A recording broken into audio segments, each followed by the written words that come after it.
오늘 이제 히브리서로 다시 한번 말씀을 집중하겠습니다.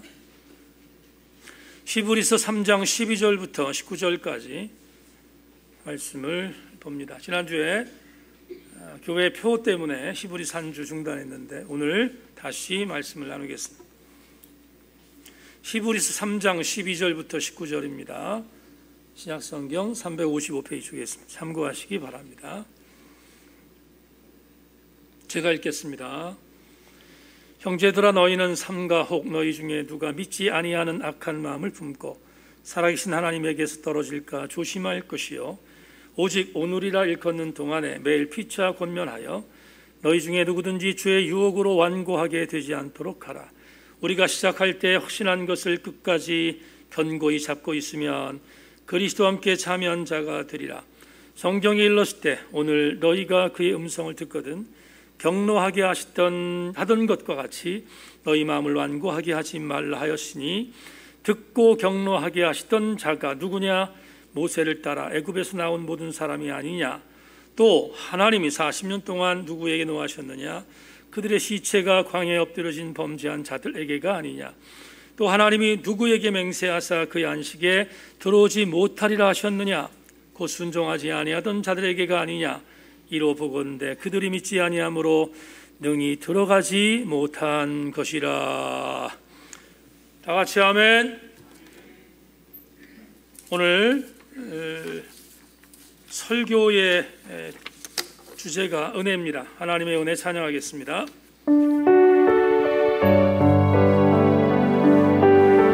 우리 기도하는 마음으로 찬양 하나님 부릅시다.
가정은 다르지만, 상황은 다르지만, 정도는 다르지만 하나님의 은혜가 임한 것은 공통 분모인데, 우리 모든 교우들마다 이 은혜를 복기하는 귀한 시간이 되게 하여 주시옵소서. 예배를 주님께 올리면서 하나님 말씀을 나누겠습니다. 우리 가슴이 뜨거워지는 시간 되기를 소망하고 예수 그리스도의 이름으로 기도하옵나이다. 아멘.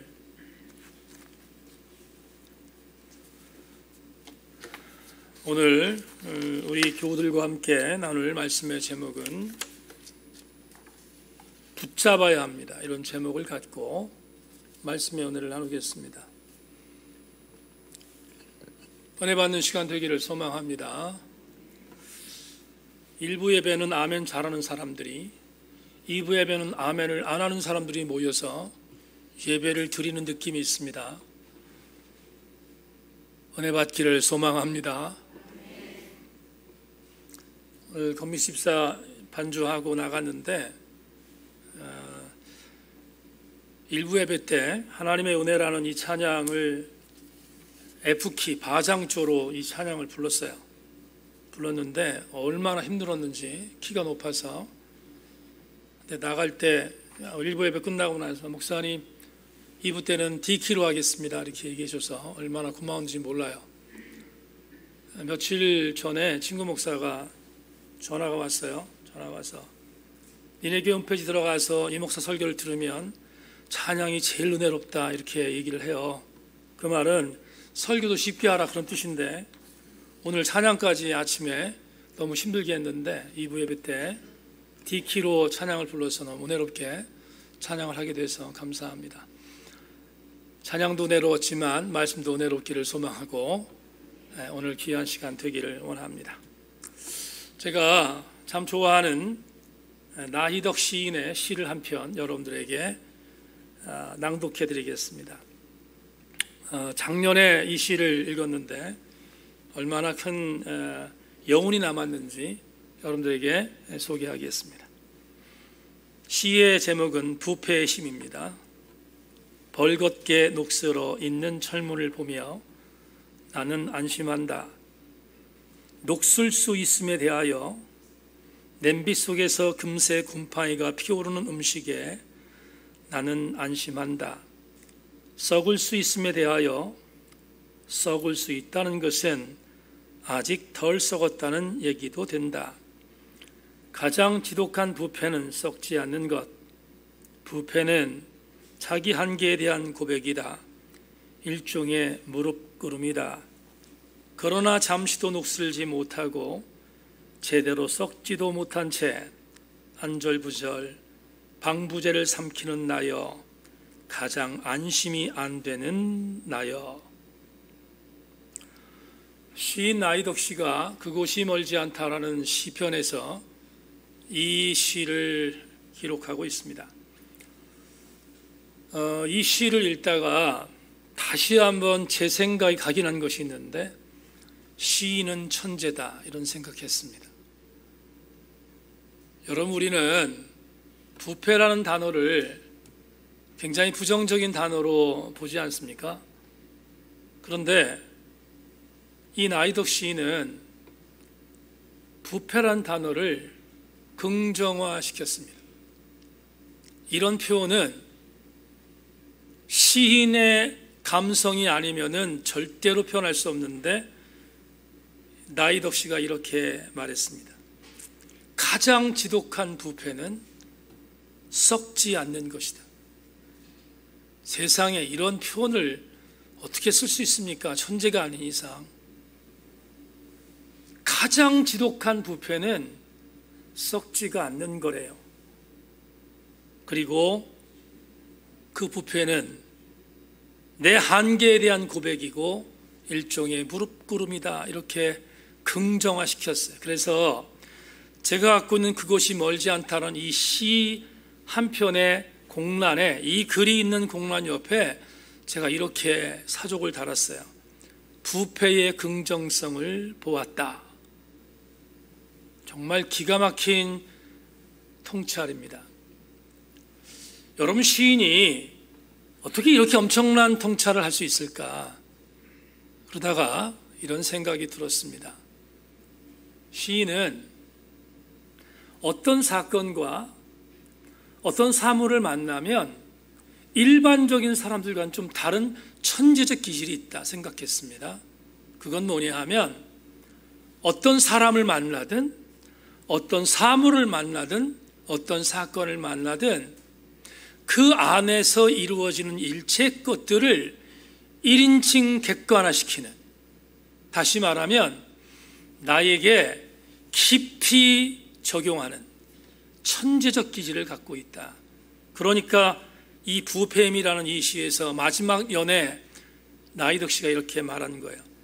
진짜로 정말로 경계할 게 뭐냐 하면 썩지 않는 부패인데 그게 누구라는 거냐면 이렇게 말합니다. 방부제를 삼키는 나요. 그래서 이 방부제를 삼켜서 썩지 않으려고 하는 내가 어떤 존재냐? 시인은 이렇게 말합니다. 그래서 가장 안심이 안 되는 존재가 바로 나라는 거예요.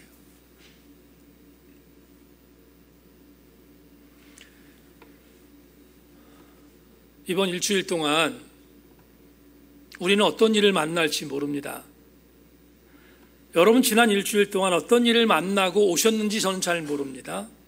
그런데 한 가지 우리가 고민할 것이 있습니다. 어떤 일을 만났든지 아니면 앞으로 어떤 일을 만날는지는 모르지만 나에게 만나는 일체의 사건을 1인칭 객관화시켜 통찰하는 훈련이 필요하다. 그래야 그게 나를 영적으로 살찌게 만드는 일이기 때문에 그렇습니다. 오늘 본문에는 불행히도 그렇게 하지 못했던 사람들의 부류가 등장합니다. 오늘 본문 여행을 시작하겠습니다. 12절을 보면 12절에 이 히브리서의 저자가 독자들에게 이렇게 말합니다. 형제들아, 너희는 삼가 혹 너희 중에 누가 믿지 아니하는 악한 마음을 품고 살아계신 하나님에게서 떨어질까 조심할 것이요. 지금 노란색으로 기록되어 있는 단어를 설명하겠습니다. 형제들아, 이렇게 말했습니다. 히브리서를 썼던 저자가 히브리서의 설교를 듣고 있는 독자들에게 부른 호칭이 뭐냐? 형제들아입니다. 이 단어는 여러분, 우리 지금 교회에서는 형제를 형제라고 부르고 자매를 자매로 부르는 것에 대해서 별로 큰 거부감이 없잖아요. 우리들이 부르는 호칭으로 자리매김했기 때문입니다. 그런데 이 히브리서가 기록될 당시 주 60년대에 아델포이라는 이 단어, 형제로 번역된 이 단어는 아무에게 붙이는 단어가 아니었어요. 이 아델포스라는 이 단어는 교회 공동체 안에서 예수 그리스도의 씨로 묶임당한 공동체의 지체들, 대단한 공동체입니다. 그 공동체의 지체들에게 붙이는 단어였다는 거예요. 그러니까 형제들이라고 불렀다는 것은 그만큼 의미가 있다는 의미입니다. 좀 부연할게요. 히브리서를 제가 강의 시작하면서 이런 전제를 드린 적이 있지요. 히브리서의 독자들은 누굴까? 기억나시죠? 지금 오늘이 히브리서 13번째 강의니까 좀 오래됐는데 히브리서라는 이 설교문을 편지라고도 하는데 이 설교문을 듣는 사람은 누굴까? 보는 사람 누굴까? 자, 이렇게 선제했습니다. 아마도 주 60년대에 로마와 그 로마의 근처에 있었던 위성도시에 살고 있었던 예수 믿는 사람들이다. 그런데 이 예수 믿는 사람들이란 말을 좀 조심해서 들어야 합니다. 예수를 믿긴 믿는데 그냥 믿는 자들이 아니라 상당수 많은 사람들이 회심한 사람들이에요. 어떻게? 로마와 로마의 근교에 흩어져 있었던 히브리 사람, 그러니까 유대적 사람들, 우리가 일반적으로 얘기한 유대인들입니다. 유대적인 사상을 갖고 있었던 사람들, 그들이 바울을 만났든지 아니면 일곱 집사가 전했던 복음을 들었든지 그건 상관없습니다. 어쨌든 간에 복음을 듣고 회심한 사람들입니다. 그래서 그리스도 공동체 안에 들어와 있던 사람들입니다. 근데 문제는 뭐냐 하면 이들은 분명히 크리스천이긴 크리스천인데 유대적인 사상을 버리지 못했던 사람들이에요. 유대적인 뿌리가 있어서 구약적인 유대적인 사상을 버리지 못했던 사람들, 그들 중에 예수 믿은 사람들이 거의 대부분이에요. 이 지금 히브리서라는 이 책을, 이 글을, 이 설교문을 듣고 있는 사람들의 정체성입니다. 문제는 복음을 들었음에도 불구하고 유대적인 뿌리를 버리지 못하는 거예요. 그러다 보니까 항상 예수 그리스도를 믿긴 믿지만 예수 그리스도와 버금되는 유대적인 사상도 버리지 않는 거예요. 기억나실 줄로 믿고 제가 말씀드리는데 우리가 3장을 오늘 읽고 있습니다. 1장에서 천사를 이야기했습니다. 2장에서 모세를 이야기했습니다. 다음 주부터 볼 4장에서는 여호수아를 말합니다. 전부 다가 구약적인 의미죠. 근데 이 독자들이 무슨 생각을 하고 있었어요? 천사와 예수님은 비슷해. 모세와 예수님은 비슷해. 4장에서 보겠습니다. 여호수아와 예수님은 비슷해. 이렇게 구약적인 인물들을 예수님과 동등한 위치에서 이해하려는 걸 포기하지 않아요. 히브리서 저자는 그걸 강력하게 여러분 해석하잖아요. 천사는 예수 그리스도와 견줄 수 없는 대상이다. 천사는 예수 그리스도를 경배할 대상이다. 모세도 예수님보다 우월하지 않다. 4장에서 말할 겁니다. 여호수아도 마찬가지다. 그러니까 히브리서의 저자는 구약적인 사상을 갖고 있는 유대적 그리스도인들의 생각을 바꾸기 위하여 이 편지를, 이 설교문을 쓴 거예요. 오늘 본문도 마찬가지인데 저자는 예수님 이외에 다른 우월성이 없다고 말합니다. 그런데 아슬아슬합니다. 왜 아슬아슬하냐면 이렇게 말해도 별로 듣지 않는 사람들이 히브리서를 듣고 있는 사람들이에요. 유대적 그리스도인이었다 이 말이에요. 그래서 아슬아슬합니다. 자꾸만 이렇게 말하면 그들은 언제든지 배신할 수 있는 존재였습니다. 그러니까 아슬아슬했습니다. 이들은 유대교의 우월을 놓지 않았어요. 유대교적인 사상을 놓지 않았어요. 그래서 예수 그리스도를 믿긴 믿지만 같이 가기를 원했습니다. 그러면 안 돼요. 그건 예수 믿는 사람의 태도가 아니기 때문에. 오늘 히브리서의 저자는 그들을 향해서 형제라고 불렀어요. 왜 형제라고? 두 가지 이유 때문에 부른 겁니다. 너희들은 그리스도 교회 공동체에서 예수 그리스도로 피로 말미암아 구원받은 백성이니까 이 정체성을 절대로 놓지 말라는 거예요. 형제로 부른 이유가 그것입니다. 두 번째는 너희들이 이 정체성을 흔들리면 언제든지 배교할 수 있는 존재인 것에 대한 경고입니다. 그래서 형제라는 단어를 쓴 것입니다. 또 한 가지 주목할 단어가 있는데요. 12절 마지막 절 부분에 이렇게 말하잖아요. 살아계신 하나님에게서 떨어질까 조심하라. 떨어질까라는 단어, 이 단어를 여러분 배교라는 단어로 바꿉니다. 왜 그러냐면 떨어질까라는 단어가 아포스테나이라는 헬라어 단어인데요. 이 단어에서 영어 단어 아포스타시가 나와요. 아포스타시는 배교라는 뜻이거든요. 배교. 그래서 지금 이 히브리서 저자는 배교할 수 있는 가능성이 있는 자들을 경책하고 있어요. 떨어지지 말라는 거예요. 유대교로 돌아가지 말라는 거예요.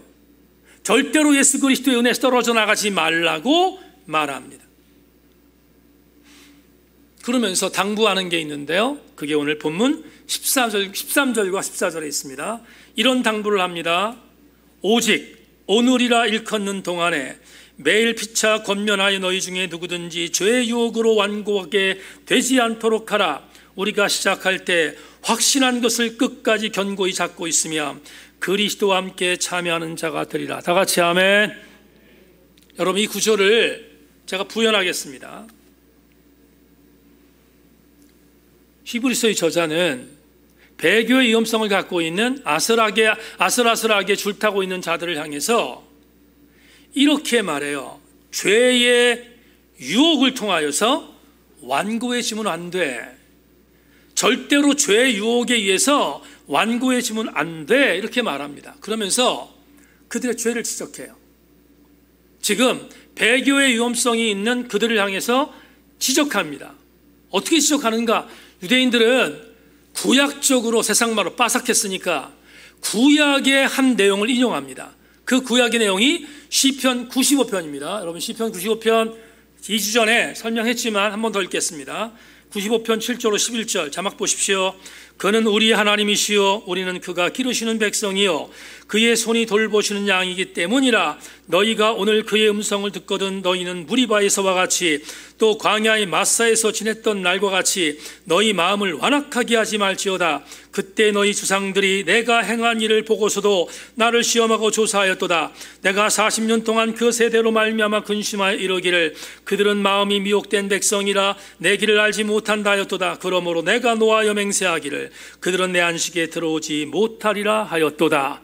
이 시편 95편의 말씀을 히브리서 저자가 인용하지요. 자, 보세요. 왜 이걸 인용했는지를 잠시 묵상하겠습니다. 2주 전에 여러 교우들에게 말씀드렸습니다. 무리바 사건과 마사 사건이 뭐였는가? 모세도 범죄하고 이스라엘 신앙 공동체도 범죄한 사건이다. 물을 내라고 했던 하나님의 명령을 혈기에 뻗쳐 있었던 모세가 자기의 힘으로 물을 냈도록 변질한 사건, 무리바 사건입니다. 마사에서는 계속해서 하나님을 거역했던 이스라엘 공동체의 불신앙입니다. 그러니까 두 가지 사건을 함께 말한 이유는 모세도 범죄했고 이스라엘 공동체도 범죄했음을 알려주기 위해서였습니다. 그러면서 오늘 히브리서의 저자는 시편 95편을 인용합니다. 인용하면서 지금 유대교로 돌아갈까 말까 그렇게 아슬아슬하게 줄타기를 하고 있는 그들을 향해서 시편 95편을 인용한 이유는 이겁니다. 그 완고한 마음, 무리바와 마사에서 범죄했던 그 완고한 마음을 너희들도 범하는 존재야. 좀 주 1세기에 이 히브리서를 읽고 있는 너희들도 그 범죄에 자유롭지 않아 하는 것을 경고하는 메시지가 오늘 본문에 있는 13절, 14절 말씀 속에 있습니다. 그러면 우리는 이런 생각을 해야 합니다. 이제 조금만 더 깊이 들어가고 말씀을 정리하겠습니다. 히브리서 저자가 왜 이 내용을 이렇게도 세밀하게 말했을까? 그 이유가 16절부터 19절에 있습니다. 오늘 본문의 마지막 부분이죠. 16절부터 19절에 히브리서 저자가 세 가지를 질문해요. 독자들에게 세 가지를. 그 세 가지가 뭐냐? 16절부터 19절을 읽은 뒤에 설명하겠습니다. 듣고 경노하게 하시던 자가 누구냐? 모세를 따라 애굽에서 나온 모든 사람이 아니냐? 또 하나님이 40년 동안 누구에게 노하셨느냐? 그들의 시체가 광야에 엎드러진 범죄한 자들에게가 아니냐? 또 하나님이 누구에게 맹세하사 그 안식에 들어오지 못하리라 하셨느냐? 곧 순종하지 아니하던 자들에게가 아니냐? 이러보건대 그들이 믿지 아니함으로 능히 들어가지 못한 것이다. 세 가지를 질문해요. 세 가지. 히브리서의 저자가 히브리서 독자들, 다시 말하면 아슬아슬하게 배교의 위험성을 갖고 있는 자들에게 세 가지를 질문합니다. 그 세 가지가 뭐냐? 첫째, 누가 하나님 말씀을 듣고 거역했는가? 답, 모세를 따라 애굽에서 나온 모든 사람들이다. 이렇게 답을 해요. 지금 저자는 묻고 답합니다. 그게 첫 번째입니다. 두 번째, 하나님이 40년 동안 노한 대상이 누구지? 각인시킵니다. 광야에서 범죄하여 시체가 엎드러진 자 일체다, 이렇게 말합니다. 세 번째 질문, 하나님의 안식에 들어오지 못할 자가 누구냐? 순종하지 않는 자들이었다. 자, 보세요. 지금 여러분 자막으로 보셨는데 이 세 가지는 히브리서의 저자가 출애굽 당시에 모세를 따라 나왔던 그 당시의 사람들이 범죄했기 때문에 가나안에 못 들어갔다는 걸 지적하고 있잖아요. 16절과 19절은 출애굽 당시의 사람들의 이야기야. 그런데 주목할 것은 히브리서의 독자들에게 이걸 바꿉니다. 어떻게 바꿨는가? 여러분, 지금 제가 원고에는 없지만 히브리서가 주 60년대에 기록됐다고 쳤습니다. 60년대. 출애굽 사건은 BC 1440년대입니다. 그러면 여러분 엄청난 차이가 있는 거예요. 지금 거의 한 1500년 정도? 1500년 정도의 어떤 차이가 있습니다. 1500년이라는 시간이 흐른 뒤에 히브리서의 저자가 이 내용을 히브리 독자들에게 말한 뒤에 완전히 바꿔서 해석해요. 어떻게? 바꾼 것을 조재천 교수의 글로 여러분들에게 해석하겠습니다. 이렇게 말합니다. 시편 95편과 출애굽기 이야기는 박제된 역사가 아니었다. 자신들의 미래에 관한 경고였다. 그들은 다시 질문해야 했다. 다른 누구도 아닌 자신들에게 던지는 질문이었다. 답은 명백했고 이번에는 주어를 따라합시다. 우리. 여러분 큰 소리로 따라하세요. 우리. 누구라고요? 그렇습니다. 주어를 우리로 내세워야 한다. 히브리서에 기록되지 않았지만 16절부터 18절을 들은 청중이 마음속으로 던졌을 법한 우리가 지금 던져야 하는 질문과 대답은 아래와 같다. 그 아래가 뭔지를 설명하겠습니다. 여러분 제가 조금 전에 설명했던 것과 조재천 교수가 얘기하는 게 뭐가 다른지 찾으세요. 첫 번째 질문, 누가 하나님의 말씀을 듣고 거역했는가? 조재천 교수는 이렇게 말합니다. 하나님의 은혜로 구원받아 죄의 노예 상태로부터 인도받아 나온 우리들이다, 이렇게 말해요. 우리들이다. 두 번째 질문, 하나님의 진노는 누구에게 어떻게 나타날 것인가? 똑같은 질문입니다. 답을 이렇게 말합니다. 우리도 죄를 짓는다면 죄에 대한 보응으로 죽게 될 것이다. 세 번째, 혹 우리가 하나님의 안식에 들어가지 못할 것인가? 답, 그렇다. 불순종하고 불신실한 백성은 하나님의 안식에 들어가지 못하려고 맹세하신 하나님, 그분은 지금도 살아계시기 때문이다. 엄청난 변화가 있습니다. 히브리서의 저자가 약 1500년 전의 사건인 출애굽기 사건을 끄집어내면서 시편 기자의 말을 인용한 것은 이것입니다. 1500년 전에 있었던 사건은 그 사람들에게 있었던 일로 끝나지 않아. 그러면서 이렇게 말합니다. 그때 그 백성들, 출애굽을 한 이후에 하나님께 거절하며 무리바의 범죄, 마사의 범죄를 행했던 그들은 오늘 주 60년대에 살고 있는 너와 나, 우리일 수 있다. 이렇게 해석하는 거예요. 우리라는 거예요. 제가 조금 전에 설교 시작하면서 나이덕 시인 말씀을 드렸습니다. 나에게 1인칭 객관화시켰다. 오늘 본문에서 가장 중요한 표현은 뭔가? 1500년 전의 사건, 지금 이 히브리서의 시대를 보는 거예요.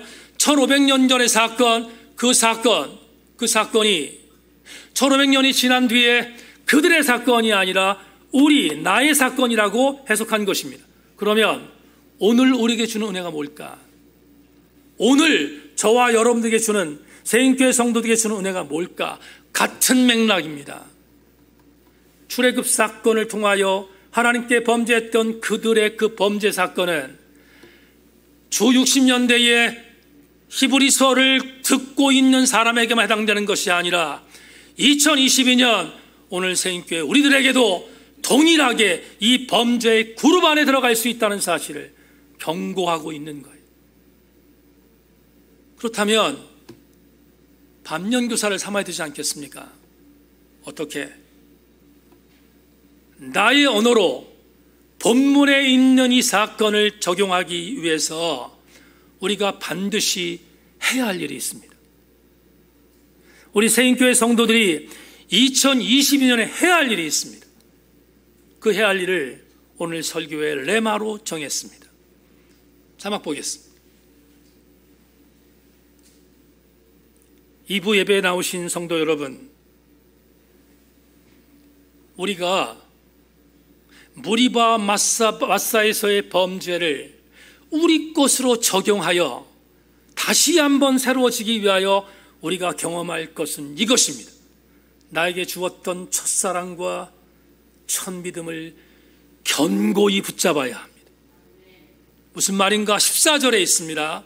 여러분, 성경 외증에 있는 것들 말씀드리는 게 아니라 성경 안에 있는 말씀으로 근거를 댑니다. 14절, 우리가 시작할 때에 확신한 것을 끝까지 견고히 잡고 있으면 그리스도와 함께 참여한 자가 되리라. 한 번만 더 읽겠습니다. 우리가 시작할 때에 확신한 것을 끝까지 견고히 잡고 있으면 그리스도와 함께 참여한 자가 되리라. 시작할 때 확신한 게 뭘까요? 시작하면서 여러분이 확신했던 것이 뭡니까? 저는 이렇게 표현했습니다. 그게 첫 믿음이요, 첫사랑이다. 여러분, 동일하게 적용시키지 않겠습니다. 왜냐하면 첫사랑과 첫 믿음에 대한 상황은 사람마다 다르기 때문입니다. 그러나 이렇게 모으겠습니다. 첫사랑과 첫 믿음이라고 제가 표현하는 이유는 이것 때문입니다. 경험은 다르겠지만 거의 이 안에 들어갑니다. 첫째, 어떤 성도가 있었습니다. 근데 그 성도가 신앙생활을 열심히 하기 시작한 것은 이런 때입니다. 나에게 절박한 기도 제목이 있습니다. 그런데 믿음이 없었으니까 긴가민가 하는 마음으로 하나님께 기도했습니다. 그런데 너무 정확하게 응답하신 하나님을 발견하면서 그때부터 그 성도는 첫사랑과 첫 믿음을 갖게 되었습니다. 두 번째, 어떤 성도가 질병에서 허덕였습니다. 의원도 찾아갔고 병원도 찾아갔습니다. 할 수 있는 최선을 다했습니다. 그런데 12년 동안 혈병을 앓던 여인처럼 별짓을 다 했는데 효과 없었습니다. 그래서 지푸라기라도 짚는 심정으로 하나님께 내 질병을 그대로 고했습니다. 그랬는데 하나님께서 나의 질병을 고쳐주심으로 인하여 첫 믿음과 첫사랑이 시작된 성도도 있습니다. 맞습니까? 그럴 수 있잖아요. 세 번째, 저는 우리 교회 성도 중에서 상당히 많은 사람들이 간증했던 것을 들었게 확신합니다. 어떤 성도가 있습니다. 동서남북이 막혔습니다. 헤어나올 수 있는 방법이 없습니다. 어떻게 할 도리가 없습니다. 꽉 막혀 있기 때문입니다. 그래서 동서남북이 막혀 있었던 이 성도가 하나님 앞에 매달리기로 했습니다. 그리고 하나님께 자기의 고통과 어려움들을 호소했습니다. 그랬더니 하나님께서 그 성도의 표현 중에 하나 이런 것이 있었습니다. 그 성도가 이렇게 말합니다. 그렇게 기도했고 그렇게 하나님께 붙들렸는데 어느 날 갑자기 하나님이 나를 번쩍 들어서 동서남북이 막힌 곳에서 해방시켜 주셨습니다. 첫 믿음과 첫사랑을 그렇게 시작한 성도도 있습니다. 그리고 한 가지만 더, 기타 등등엔 제가 있습니다.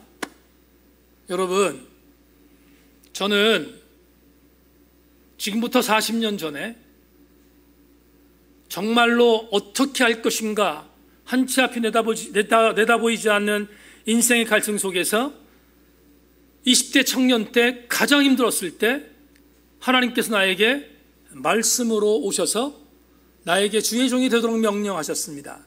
그런데 그때 받았던 그 감동과 그 경험을 여러분 간증했습니다. 저는 그게 첫사랑이요 첫 믿음으로 시작했습니다. 근데 너무 놀라운 것이 있습니다. 뭐냐 하면 40년 동안 첫 번째 찾아오셨던 방법으로 내가 순간순간 어렵고 힘들 때 주님은 그 방법으로 오셨어요. 다른 방법으로 온 게 아니라 그 방법으로 저에게 오셨어요. 그리고 저한테 이렇게 말합니다. 이 목사야, 40년 전에 너한테 이렇게 왔었지? 내가 너에게 왔던 이 은혜와 이 감격은 40년이 지난 지금도 전혀 변함이 없어. 그리고 저를 조명해 주셨어요. 저는 그 조명하신 하나님의 그 은혜를 복귀할 때마다 첫사랑과 첫 믿음을 절대로 잊지 않습니다. 기타 등등 여러분들에게 또 다른 것들이 있을 것입니다. 자, 말씀을 정리하겠습니다. 뭘 말씀드리려고 이렇게 여러분에게 첫사랑과 첫 믿음을 말씀드렸는가? 다 다르죠. 우리 교회를 전부 다 다를 것입니다. 근데 하나로 뭉뚱그리면 하나의 공통 분모가 있습니다. 내가 첫사랑과 첫 믿음을 견지할 이유는 뭐냐? 그 이유는 뭐냐? 첫사랑과 첫 믿음이 시작된 것은 하나님께서 나에게 찾아오셨다는 은혜입니다. 하나님께서 상황은 다르지만 다른 각자에게 찾아오셨다는 은혜. 그게 바로 나의 첫사랑과 첫 믿음의 근간이 되는 것입니다.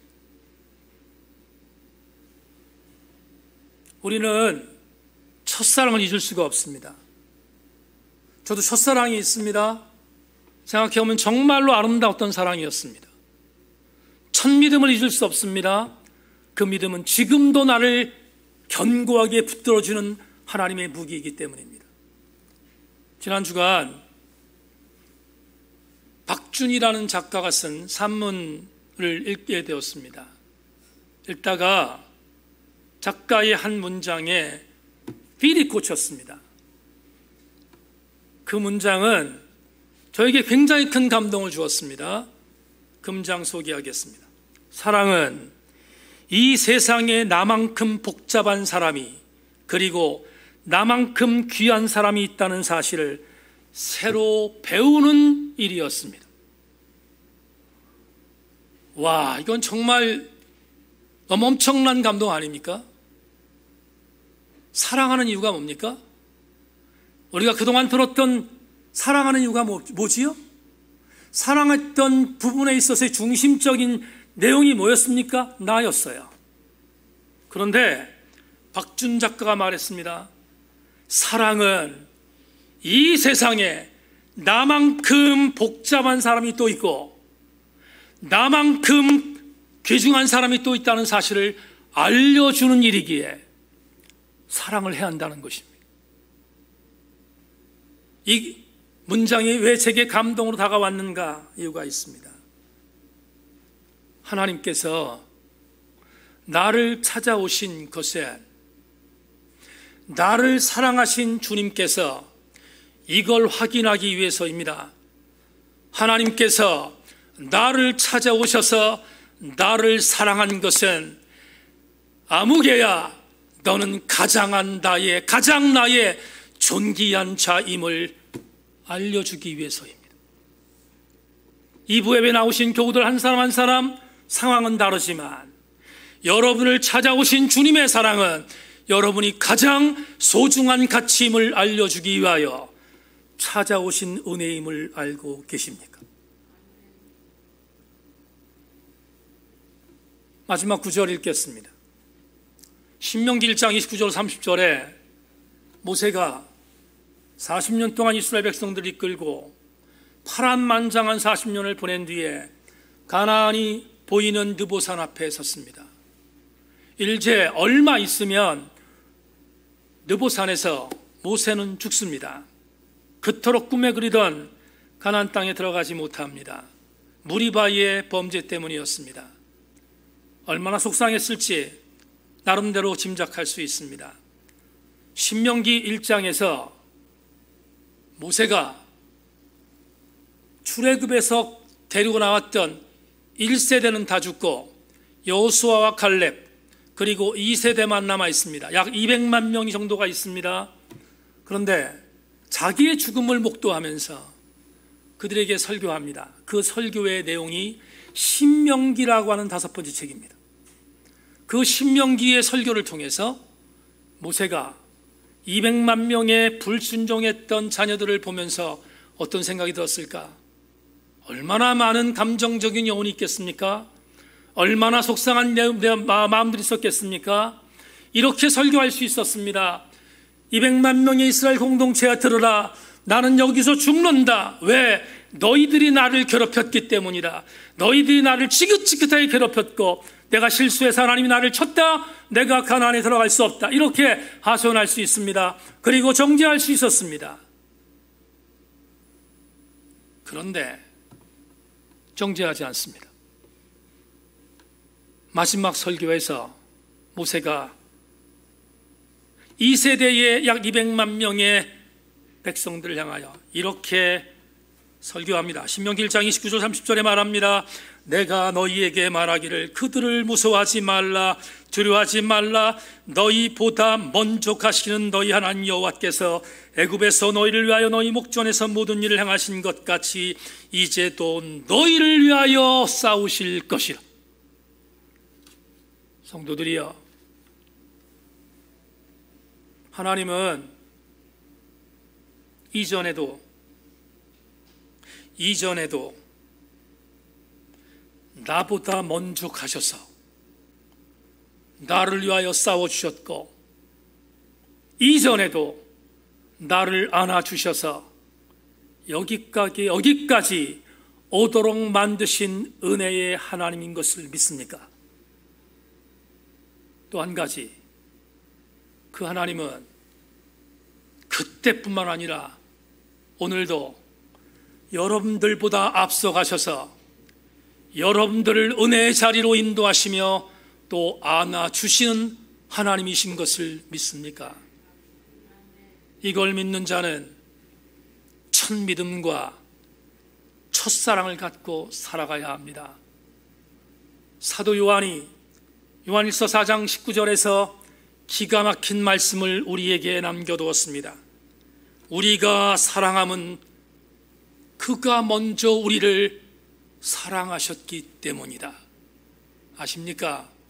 내가 하나님을 사랑한 것이 먼저가 아니라 하나님이 나를 먼저 사랑했다는 사실, 여러분 아십니까?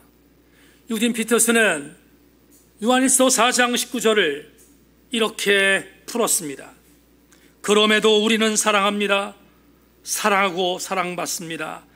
우리가 먼저 사랑을 받았으니 이제 우리가 사랑합니다. 하나님께서 먼저 우리를 사랑해 주셨습니다. 다시 시작해야 하는 것은, 다시 시작하여 견고히 붙드는 것은 주님을 처음으로 사랑했던 믿음이요, 주님이 나에게 주셨던 첫 번째 믿음인 것을 명심하고 오늘 나를 다시 찾아오시는 하나님의 은혜 안에 붙들림 당하는 우리 모두가 되기를 주의 이름으로 소망합니다. 말씀 맺겠습니다. 소설가 이정일 교수가 이런 글을 썼습니다. 주님을 따르는 것은 신앙생활의 마지막 단계가 아니라 언제나 첫걸음이다. 우리의 인생은 하나님 나라가 무엇인지, 주님이 누구인지를 보여주는 샘플이다. 하나님이 나라는 인생을 이 땅에 심으셨다. 그 목적은 풍성한 열매를 얻기 위함이 아니라 또 다른 나무를 얻기 위해서다. 한 그루 한 그루가 이어지는 그 길을 따라 주님이 다시 오실 길을 준비케 하기 위해서다. 2부 예배 나오신 사랑하는 교우 여러분, 왜 우리가 주님이 주신 첫사랑과 첫 믿음에서 떨어져 나가서는 안 됩니까? 붙잡혀 있어야 합니까? 왜냐하면 첫사랑과 첫 믿음을 갖고 하나님의 은혜를 복기하는 삶이 신앙생활의 첫 번째 아디줄이기 때문에 그렇습니다. 그런 면에서 오늘 본문 12절과 14절 말씀은 정답입니다.